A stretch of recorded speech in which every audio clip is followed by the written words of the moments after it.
बिस्मिल्लाहिर्रहमानिर्रहीम। Dear students, अस्सलाम वालेकुम। Welcome to the laser physics course. हम सबसे पहले अगर हम लाइट और मैटर का इंटरेक्शन देखते हैं तो याद रखिएगा, अगर आप कोई भी इलेक्ट्रोमैग्नेटिक रेडिएशन किसी मटेरियल या ऑब्जेक्ट पे फॉल करते हैं तो तीन process, number 1 reflection, absorption and transmission जो है हमारे पास, ये तीनों प्रोसेस लाजमी होते हैं।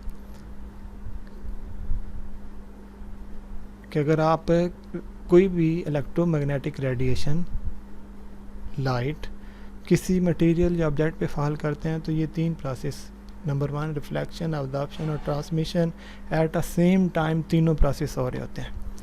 और अगर हम इनको सम करें, reflection plus absorption plus transmission, तो हमारे पास इक्वल टू ये 1 के आता है। और इसको हम याद रखने के लिए रेट का भी नाम देते हैं, रिफ्लेक्शन, अब्जॉर्प्शन एंड ट्रांसमिशन। तो सबसे पहले हम इन मैटर और जो लाइट का इंटरेक्शन हो रहा है इसमें हम आइडियल केसेस ले रहे हैं। तो अगर तो हमारे पास केस 1 अगर हम देखें तो अगर आर की वैल्यू 1 है, इसका मतलब है कि हमने एक लाइट जो है किसी मटेरियल पे फॉल की और वो लाइट जितनी भी आई है वो 100% रिफ्लेक्ट बैक हो गई है। इसके मज़ीद डिटेल में जाते हैं। क्या आइडियल केस, हम फर्स्ट केस ये ले रहे हैं कि अगर आपके पास कोई मटेरियल है, कोई ऑब्जेक्ट है और आपने उस पर एक लाइट रे फॉल की, अब वो लाइट रे जो आई थी वो 100% रिफ्लेक्ट हो गई। 100% रिफ्लेक्शन से ये मुराद है कि अब्जॉर्प्शन जो कोई लाइट, कोई भी फोटान की एनर्जी जो है वो ऑब्जर्व नहीं, कोई भी लाइट या इलेक्ट्रोमैग्नेटिक रेडिएशन ट्रांसमिट नहीं हुई या पेनिट्रेट नहीं हुई इनसाइड द मटेरियल। तो अब ऐसे ऑब्जेक्ट को हम गुड रिफ्लेक्टर कहेंगे। याद रखिएगा कि आपने सुना होगा कि हम इसे रिफ्लेक्टर कह देते हैं, किसी ऑब्जेक्ट को हम ऑब्जर्वर कह देते हैं, किसी को हम ट्रांसमीटर कह देते हैं। तो ये it depends upon the properties कि वो ऑब्जेक्ट जो है वो कितनी लाइट को रिफ्लेक्ट कर रहा है, कितना ऑब्जर्व कर रहा है, कितना ट्रांसमिट कर रहा है।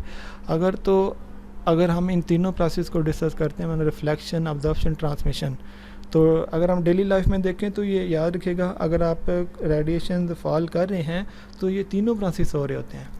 लेकिन आइडियल केस में हम कहते हैं कोई एक और है, वो रिफ्लेक्ट कर रहा है। अगर तीनों प्रोसेस हो रहे हैं तो फर्द हम कहते हैं कि जी हमारे पास एक रिफ्लेक्टर है। मैं जस्ट एक रिफ्लेक्टर का नाम दे रहा हूँ। तो याद रखिएगा, हम उसे रिफ्लेक्टर इस बेस पे कह रहे हैं क्योंकि उसने मैक्सिमम लाइट को रिफ्लेक्ट किया। जैसे मिरर है, हम उसे रिफ्लेक्टर कहते हैं, उसे ऑब्जर्वर नहीं कह सकते, उसे ट्रांसमीटर नहीं कह सकते। मिरर को क्यों नहीं कह सकते? बिकॉज कि उसने मैक्सिमम लाइट को रिफ्लेक्ट बैक कर दिया है, लेकिन बहुत कम लाइट को ऑब्जर्व भी किया है और कुछ लाइट उसमें से ट्रांसमिट भी हुई है। याद रखिएगा कि डेली लाइफ में जो हमारे पास हम रिफ्लेक्टर या ऑब्जर्वर या ट्रांसमीटर कह सकते हैं, ये आइडियल केस नहीं है। तो यार तीनों प्रोसेस हो रहे होते हैं, लेकिन मिरर में क्योंकि रिफ्लेक्शन जो है वो सबसे ज़्यादा प्रोसेस हो रहा होता है, ऑब्जर्प्शन कम होता है, ट्रांसमिशन भी बहुत कम हो रही होती है हमारे पास। दैट्स वाई उस की रिफ्लेक्शन की वजह से हम उसको रिफ्लेक्टर का नाम दे रहे हैं। इसी तरह से ऑब्जर्वर में क्या होता है कि किसी ऑब्जेक्ट को हम कहते हैं, जैसे सोलर सेल्स ने लाइट को ऑब्जर्व कर लिया। अब ऑब्जर्वर का ये काम है कि वो लाइट को ऑब्जर्व करेगा। तो अगर हम आइडियल केस देखें तो वो सिर्फ उसमें ऑब्जर्वर होगा, बाकी रिफ्लेक्शन और ट्रांसमिशन नहीं होगा हमारे पास। जैसे हम सोलर सेल को कहते हैं कि वो लाइट ऑब्जर्वर है, लाइट ऑब्जर्वर ऑब्जर्व कर भी रहा है, लेकिन देखें हमें सोलर सेल नज़र भी आ रहा है। तो अब हमने प्रीवियस जो लेक्चर था उसमें डिस्कस कर चुके हैं कि हमें जो भी ऑब्जेक्ट्स नज़र आ रहे हैं वो due to the reflection of light. तो इसका मतलब है कि अगर वो लाइट को ऑब्जर्व कर रहा है तो कुछ लाइट वो रिफ्लेक्ट भी कर रहा है, इसी वजह से हमें नज़र भी आ रहा है। तो लेकिन उसमें सबसे ज़्यादा कौन सा फिनोमेना हो रहा है? ऑब्जर्प्शन का। तो दैट्स वाई हमने उसे क्या कह दिया कि वो हमारे पास ऑब्जर्वर है। इसी तरह से अगर हम बात करते हैं ग्लास की, एक होता है मिरर, एक होता है ग्लास में क्या होता है? मैक्सिमम ट्रांसमिशन होती है।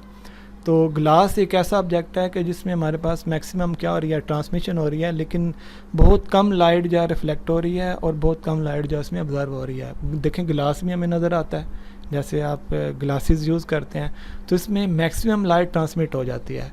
तो अब ऐसे मटेरियल्स कि जिनमें मैक्सिमम लाइट जो है वो ट्रांसमिट हो जाए और बहुत कम रिफ्लेक्शन हो, बहुत कम ऑब्जर्प्शन हो as compare to the transmission, तो ऐसे ऑब्जेक्ट को हम क्या कहेंगे, हमारे पास ट्रांसमीटर्स।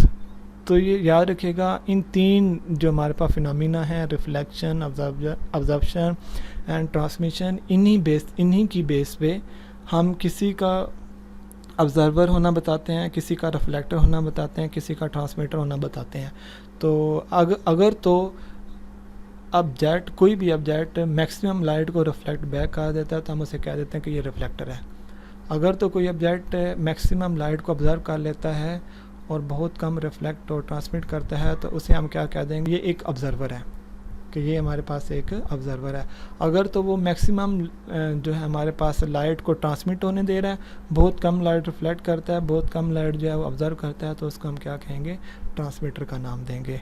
लेकिन अगर हम आइडियल केस में आते हैं, आइडियल केस में हम कंसिडर ये करते हैं कि इन तीनों में से कोई एक ही फिनोमिना हो रहा होता है और बाकी जो है, फॉर एग्जाम्पल अगर कोई ऑब्जेक्ट जो है रिफ्लेक्ट कर रहा है तो उसमें ऑब्जर्प्शन भी नहीं हो रही और ट्रांसमिशन भी नहीं हो रही, तो फिर हम उसे क्या नाम देंगे। याद रखें, केस 1, अगर हमारे पास कोई एक ऐसा ऑब्जेक्ट है कि जो सारी की सारी लाइट को रिफ्लेक्ट कर देता है और कोई भी लाइट उसमें कोई भी रेडिएशन ऑब्जर्व नहीं करता, कोई भी रेडिएशन को ट्रांसमिट नहीं होने देता, तो this one is the ideal case.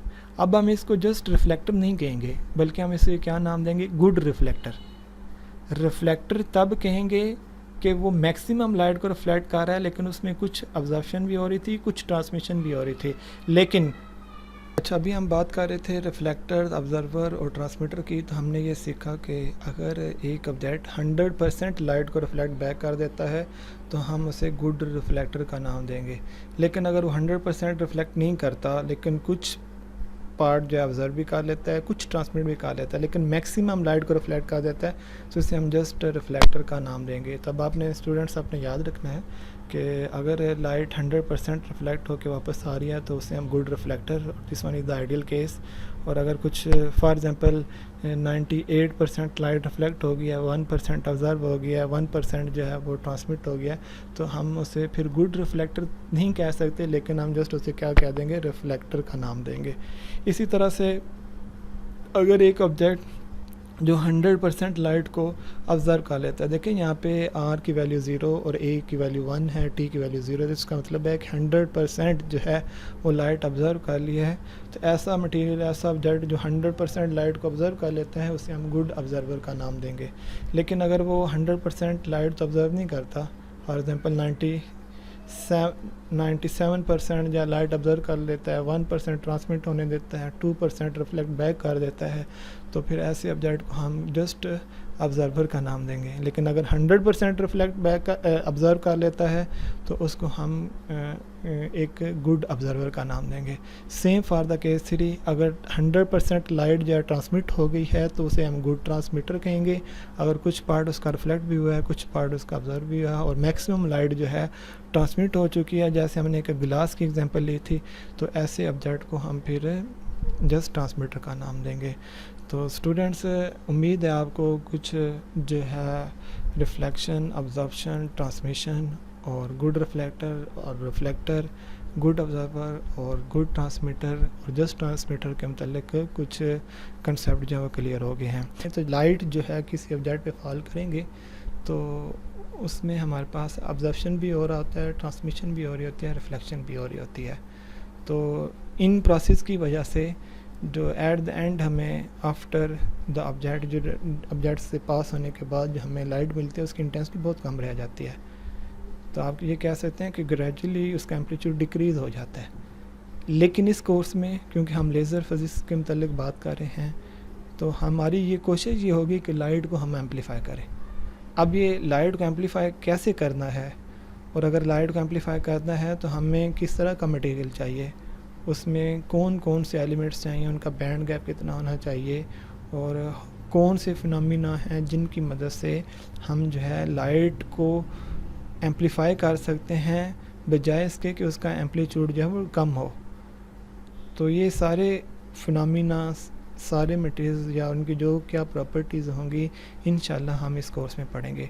तो याद रखिएगा, हम फिर अपन इस कोर्स का जो हमारा गोल है, टारगेट सेट कर रहे हैं कि हमने सीखना ये है, इस कोर्स में हमने जितने भी नेक्स्ट टॉपिक्स पढ़ने हैं, जो कुछ भी हमने इस कोर्स में स्टडी करना है, हमारा एट द एंड मेन जो हमारा टारगेट वो यही होगा कि हम लाइट को एम्पलीफाई कैसे कर सकते हैं। तो हमारा फोकस ही उन्हीं टॉपिक्स पे होगा कि हम जो है लाइट को एम्पलीफाई कैसे कर सकते हैं। तो सबसे पहले हम कुछ बेसिक लाइट के फिनोमिनास पढ़ेंगे, बेसिक जो है वो हम कुछ रूल्स डिस्कस करेंगे, फिर हम उनके मैथमेटिकल कैलकुलेशंस करेंगे, मैथमेटिकल जो रिज़ल्ट्स आएंगे उन्हीं के बेस पे हम फिर ग्राफिकल बिहेवियर देखेंगे। एट द एंड फिर हम डिसाइड करेंगे कि अगर हम लाइट को एम्पलीफाई करना चाह रहे हैं तो इन प्रॉपर्टीज़ या इन पैरामीटर्स का होना ज़रूरी है। अगर हम इन पैरामीटर्स को चेंज करेंगे तो लाइट एम्पलीफाई होगी, अगर हम इन पैरामीटर्स को कंट्रोल कर लें तो लाइट एम्पलीफाई होगी। अगर हम इन पैरामीटर्स को कंट्रोल नहीं कर पा रहे तो हम कभी भी लाइट को एम्पलीफाई नहीं कर सकते। तो इसके बाद जो हमारा नेक्स्ट सेक्शन होगा उसमें हम फिर डिफरेंट मटीरियल्स के मतलब बात करेंगे कि अगर ये सारे जो हमने थ्योरेटिकल कैलकुलेशंस की हैं, जो थ्योरेटिकल कंसेप्ट हमने बिल्ड किए हैं, इनको अगर हम प्रैक्टिकल देखना चाहें तो हमें किस तरह के मटीरियल चाहिए, कि अगर हम इसे प्रैक्टिकल अप्लाई करना चाहते हैं, क्योंकि हमारा जो फर्स्ट सेक्शन होगा इसमें हम थ्योरेटिकल फिर मैथमेटिकल जो है वो कैलकुलेशंस करेंगे। देन हमारे पास नेक्स्ट जो है वो हम कुछ मटीरियल्स के मतलब एप्लीकेशंस के मतलब जाएंगे। एट द एंड हम फिर जो भी हमने ये पढ़ा है हम उनकी एप्लीकेशन में जाएंगे। हम डिफरेंट लेज़र्स को डिस्कस करेंगे, डिफरेंट टाइप्स और उनमें जो मटेरियल्स यूज़ हो रहे हैं उनको हम डिटेल्स में डिस्कस करेंगे। सबसे जो हमारा लास्ट में सेक्शन होगा फिर हम एप्लीकेशन ऑफ लेज़र्स पे बात करेंगे कि लेज़र की एप्लीकेशन कहाँ पे और किस तरह से, और इसके एडवांटेज क्या हैं और आल्सो इसके डिसएडवांटेज क्या हैं। तो इंशाल्लाह हम ये नेक्स्ट जो वीडियो लेक्चर्स आएंगे हम इंशाल्लाह इसमें हम ये डिस्कस करेंगे। तो अभी तक मैं कुछ चीज़ें रिपीट कर देता हूँ। हमने स्टार्ट से जो देखा, हमने कहा था कि लेज़र लाइट बेसिकली एक इलेक्ट्रोमैग्नेटिक रेडिएशन है which consist on small packets of energy, जिनको हमने फोटॉन्स कहा था। उसके बाद हमने EM स्पेक्ट्रम की बात की, रिफ्लेक्शन ऑफ लाइट की भी हमने बात की। रिफ्लेक्शन ऑफ लाइट में देखा हमने कि रेगुलर और इरेगुलर है, और हमने ये भी डिसाइड किया कि हम किसी भी चीज़ को हमारी आइज़ जो है बाय इटसेल्फ नहीं देख सकती अनटिल जो है रिफ्लेक्टेड लाइट, अनटिल जो है हमारे पास रिफ्लेक्टेड लाइट रेज जो है हमारी आइज़ में आके फॉल नहीं करती। तो नेक्स्ट हमने फिर डिटेल्स में जो रेडिएशन हमने कहा था कि हम जस्ट विजिबल रीजन को ही देख सकते हैं, infrared region, UV region, X rays को हम देख नहीं सकते, क्योंकि अल्लाह ताला की तरफ से हमारी आइज़ पे, जैसे मैंने एग्जांपल दी थी कि कुछ रिस्ट्रिक्शंस हैं